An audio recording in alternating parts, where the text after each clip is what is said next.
এই আহারও তিন প্রকার, যা মানুষের জীবনের খুব গুরুত্বপূর্ণ একটা অঙ্গ। খাবার না খেলে কেউ শরীর রক্ষা করতে পারেই না। তো মানুষ যা গ্রহণ করে সেই আহারও তিন প্রকারের হয়। মানুষ যা অর্পণ করে তাকে বলে যজ্ঞ, সেই যজ্ঞও তিন প্রকারের হয়। এবং মানুষ যখন কোনো কিছু লক্ষ্যবস্তু প্রাপ্তির জন্য উদ্যম করে তাকে বলে তপস্যা, এই তপস্যাও তিন প্রকারের হয়। তাহলে মনুষ্য জীবনের তিনটা গুরুত্বপূর্ণ অঙ্গ কি কি? একটা হলো গ্রহণ, মানে খাদ্য গ্রহণ। আরেকটা হলো ত্যাগ, ত্যাগ মানে কি? যজ্ঞ। আরেকটা হলো তপস্যা, যা লক্ষ্যবস্তু প্রাপ্তির জন্য প্রয়োজন। ভগবান বললেন এই তিন প্রকার বস্তুই ত্রিবিধ। তাহলে আহার তিন প্রকারের হয়, যজ্ঞ তিন প্রকারের হয়, আর তপস্যা তিন প্রকারের হয়। পরে বলবেন দানও তিন প্রকারের হয় অর্জুন। তো শোনো অর্জুন, তিন প্রকার আহারের কথা শোনো। আহারস্ত্বাপি সর্বস্য ত্রিবিধ ভবতি প্রিয়ঃ যজ্ঞস্তপস্তথা দানম তেষাং ভেদমিমং শৃণু। এখানে কিন্তু তিন প্রকার আহার মানে কিন্তু কি কি খাবেন কি কি খাবেন না তা বলেন নাই। গীতাতে কোথাও কোথাও দুধ ঘি খাবেন অথবা ওই অমেধ্য অপবিত্র বস্তু খাবেন না তা কিন্তু বলা নেই। এখানে ভগবান নির্দেশ করেছেন তিন প্রকার খাদ্য তিন প্রকার স্বভাব সম্পন্ন জীবের ক্ষেত্রে গ্রহণীয়। তারা এই তিন প্রকার জীব এটাকে কি করে? তিন প্রকার জীব আগ্রহ প্রকাশ করে। যারা যেমন প্রকৃতি তারা তেমন খাবারে আগ্রহ প্রকাশ করে। এই দ্বারা তোমাকে বুঝিয়ে দিয়েছে যে সাধন করতে গেলে কোন প্রকার খাদ্যের প্রয়োজন। ভগবান ইশারা করে দেখিয়ে দিয়েছেন যে আপনি কোন প্রকার খাবার খাবেন এটা আপনি বুঝুন। নিষেধ করেন নাই কিন্তু ভগবান এটা খাবেন না এটা খাবেন, গীতাতে কোথাও নিষেধ নাই। কি বলছে শোনো, তাহলেই বুঝতে পারবে। তিন প্রকার আহারের কথা শুনি। আয়ুঃ সত্য বলারোগ্য সুখ প্রীতি বিবর্ধনঃ রস্যঃ স্নিগ্ধঃ স্থিরা হৃদয়া আহারঃ সাত্ত্বিক প্রিয়ঃ। যারা সাত্ত্বিক প্রকৃতির লোক হয়, যেমন আপনারা, এই সাত্ত্বিক প্রকৃতির লোক কি প্রকার খাবার গ্রহণ করে, কিংবা কি প্রকার খাবারে আগ্রহ প্রকাশ করে, বা কি প্রকার খাদ্য তাদের ভালো লাগে। এই ভালো লাগাটাও কিন্তু পূর্বজন্মাকৃত সংস্কার, কারণ সাত্ত্বিকী শ্রদ্ধা আছে। তাই বললেন আয়ু সত্য বলারোগ্য সুখ প্রীতি বিবর্ধনঃ। যে খাবার আয়ু বৃদ্ধি করে সেই রকম খাবার সাত্ত্বিক প্রকৃতির লোকেরা গ্রহণ করে। যে প্রকার খাদ্য আয়ু বৃদ্ধি করে, এটা আপনি বুঝে নেন কি খাবার খেলে আয়ু বাড়ে, আয়ুর্বেদ দেখে নিবেন। যে প্রকার খাদ্য আয়ু বৃদ্ধি করে সেই প্রকার খাবার সাত্ত্বিক প্রকৃতির লোকেরা গ্রহণ করে। আর কি? সত্যঃ, যে প্রকার খাবার উৎসাহ এবং সত্ত্বগুণ বৃদ্ধি করে সেই প্রকার সাত্ত্বিক প্রকৃতির লোকেরা পছন্দ করে। আর কি বললেন? বল বৃদ্ধিকারী খাবার, শক্তি বৃদ্ধি করে সেই প্রকার খাদ্য গ্রহণ করেন কারা? সাত্ত্বিক প্রকৃতির লোকেরা। আর বলছেন সুখ প্রীতি বিবর্ধনা, যে খাদ্য সুখ প্রীতি বর্ধন করে, রুচি বর্ধন করে সেই প্রকার সরস মধুর স্নিগ্ধ সারবান, যা শরীরকে পুষ্টি দিবে, সারবান হৃদ্য মানে হৃদয়ানন্দ, মানে খাবার খাচ্ছি তো আনন্দে, কিন্তু খাওয়ার পরে যদি শরীর খারাপ হয়ে যায় ওই খাবারকে হৃদ্য বলে না। যা পুষ্টি প্রদান করে শরীরকে ভালো রাখে কে হৃদ্য বলছে। এই প্রকার খাদ্য সাত্ত্বিক প্রকৃতির লোকেদের প্রিয়। বোঝা যাচ্ছে? যা শুদ্ধ এই প্রকার খাবারই সাত্ত্বিক প্রকৃতির লোকেদের প্রিয়। পরে আলোচনা করছি। এবার রাজসিক প্রকৃতির লোকেরা কেমন খাবার পছন্দ করে? কটু অম্ল লবণাতুষ্ণ তীক্ষ্ণ রুক্ষ্ম বিদাহীনঃ আহারা রাজসশ্চেষ্টা দুঃখ শোকময় প্রদাহ। যারা কিনা রাজসিক শ্রদ্ধাযুক্ত তারা কেমন খাবার পছন্দ করে? কটু। কটু মানে কি? অতিরিক্ত ঝাল প্রদানকারী,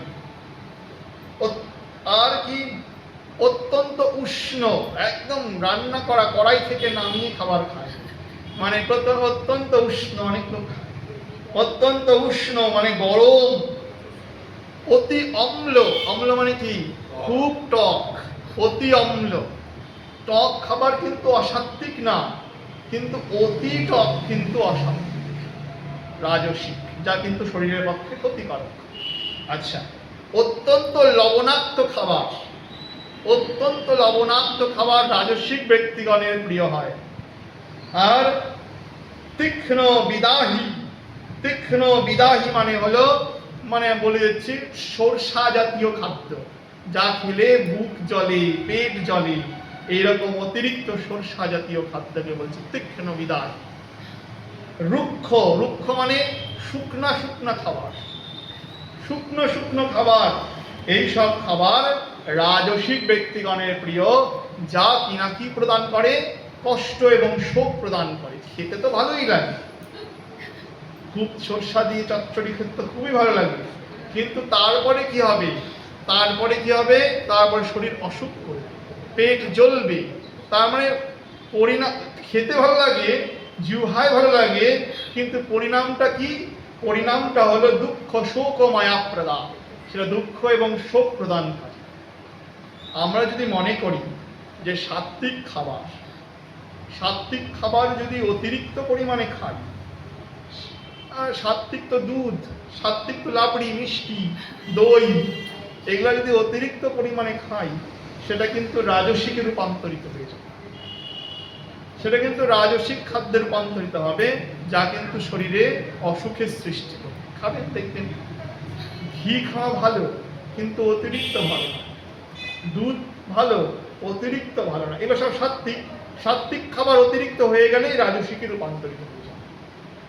অতএব ভগবান তো গীতাবাক্যে আগেই বলেছেন কেমন খাবার খাবে, বললেন পরিমিত খাদ্য গ্রহণ করবে, পরিমিত, বেশিও না কমও না। আয়ুর্বেদ শাস্ত্র কেমন বলে, কি সুন্দর বলছেন, আমাদের পেটের 2 ভাগ খাবার দ্বারা পূর্ণ থাকবে, 1 ভাগ জল দ্বারা পূর্ণ থাকবে, 1 ভাগ বায়ু দ্বারা পূর্ণ থাকবে। আয়ুর্বেদ তাই বলে, 2 ভাগ খাবার দিয়ে পূর্ণ থাকবে, আর 1 ভাগ থাকবে জল, আর 1 ভাগ থাকবে বায়ু। আকণ্ঠ ভোজন করলে সেটা সাত্ত্বিক প্রসাদ হলে পরেও সেটা কিন্তু রাজসিক খাবারে রূপান্তরিত হয়ে শরীর অসুখ করে। প্রসাদ আকণ্ঠ খাবার নিষেধ, ঠিক আছে? এইভাবেই খাদ্য গ্রহণ করতে হয়। তাহলে রাজসিক খাবার বুঝলাম, এবার তামসিকদের শুনি। জাতয়ামম গতরসম পুতি পর্যুষিতঞ্চ যৎ উচ্ছিষ্টমাপি চামেধ্যম ভোজনম তামস প্রিয়ম। যারা তামসিক প্রকৃতির লোক হয়, ওই যারা অসুর বা যারা ভূত পিশাচের পূজা করে, পূজায় রুচি রাখে, বা পূজাও না করে, অন্যের ক্ষতি চিন্তা করে, এরাই তামসিক লোক। তো এই যে তামসিক প্রকৃতির লোক হয়, এরা প্রতিদিন কি খায়, এরা জাত জামম গত রসম। এই জাত জামম শব্দের ব্যাখ্যা করতে গিয়ে শ্রীধর স্বামীপাদ বললেন ইয়তো জামহ প্রহারয়স্য, অর্থাৎ আগের দিন রান্না করা খাবার, তাকে বলছে বাসি খাবার। বাসি খাবার কিন্তু রাজসিক প্রকৃতির লোকেদের খাবার। আমরা যদি মনে করি বাসি খাবার ফ্রিজে রেখে দিলেই শুদ্ধ টাটকা থাকবে, তাও কিন্তু না, ওটা কিন্তু নষ্টই হয়ে গেছে। ইয়াত জামম, অর্থাৎ 1 রাত্রি অতিক্রান্ত হয়ে গেছে যে খাবার, সেই খাবার হলো তামসিক ব্যক্তিগণের প্রিয়। আর কি গত রসম, যার রস শুষ্ক হয়ে গেছে, শুকনো হয়ে গেছে খাবার, ওই খাবারগুলি খাচ্ছে, অর্থাৎ রস নিষ্কাশিত পোড়া খাবার, একে কি বলছে গত রসম। পুতি, পুতি শব্দের অর্থ হলো, পুতি শব্দের অর্থ করতে গিয়ে বলছেন দুর্গন্ধময় খাবার, পেঁয়াজ রসুন আদি এইসব দুর্গন্ধময় খাবার তামসিক ব্যক্তিগণের প্রিয়। দুর্গন্ধ না, এইসব দুর্গন্ধময় খাদ্যকে বলছে তামসিক ব্যক্তিগণের প্রিয়। আর পর্যুষিতঞ্চ যৎ, পর্যুষিত মানে বাসি, উচ্ছিষ্টমপি, অন্যের খাওয়া খাবার, মানে এঁটো খাবার, এগুলি তামসিক ব্যক্তিগণের, এঁটো খাবার অনেকে খায়, এগুলো তামসিক ব্যক্তিগণের প্রিয়। আচ্ছা, অমেধ্যম, অমেধ্য মানে অপবিত্র খাদ্য। অমেধ্য শব্দ আর ব্যাসাসনে বসে ব্যাখ্যা করা যায় না। অমেধ্য মানে অপবিত্র, অর্থাৎ অন্যের অন্য প্রাণীর দেহ থেকে দেহাংশ খাদ্য, আর কিছু বলবো না। অন্য প্রাণীর দেহাংশ যে খাদ্য, এগুলিকে বলছে অমেধ্য মানে অপবিত্র, যা কিনা তামসিক যজ্ঞে ব্যবহৃত হয়। সাত্ত্বিক প্রকৃতির লোকেদের এটা পছন্দের। আচ্ছা, এই সব খাবার তামস প্রিয়ম, তামসিক প্রকৃতির লোকেদের। তাহলে বোঝা যাচ্ছে আমরা যদি সাত্ত্বিক খাদ্যকে পছন্দ করি, সাত্ত্বিক উপাসনা করি, তার মানে আমরা কোন দিকের ব্যক্তি? আমরা সত্যগুণে অধিষ্ঠান করি। আমরা যদি রাজসিক খাবারকে পছন্দ করি, রাজসিক উপাসনা করি যক্ষ রাক্ষস আদির, তাহলে আমরা কোন শ্রেণীর প্রকৃতির লোক? রাজসিক শ্রদ্ধাযুক্ত। আমরা যদি তামসিক বিষয়ে মন রাখি, অন্যের প্রতি চিন্তা করি, অন্যের বাজে বিষয় নিয়ে চিন্তা করি, অন্যের নিন্দাকে নিজের জীবনের মূল বিষয় করে মনে করি, তাহলে আমরা কি? এবং তামসিক খাবারকে ভালোবাসি, বাসি পচা দুর্গন্ধময় খাবার, এইসব খাবারকে যদি পছন্দ করি, তাহলে আমরা তামসিক শ্রদ্ধাযুক্ত। অতএব শাস্ত্র আমাদেরকে চোখে আঙ্গুল দিয়ে দেখিয়ে দিচ্ছে আমি কোন প্রকৃতির লোক। আমাকে বিচার করার জন্য আর কাউকে দরকার নাই। এই জন্যই তো বলে শাস্ত্রজ্ঞান হলে বিবেক জাগ্রত হয়। আমাকে বিচার করার জন্য আর কারো প্রয়োজন নাই, আমি আমাকেই বিচার করতে পারি। আবার আমি অন্যকে যেন বিচার করতে না যাই, আমি নিজেকে বিচার করি যে আমি নিজে কোন প্রকৃতির লোক, সাত্ত্বিক, রাজসিক না তামসিক।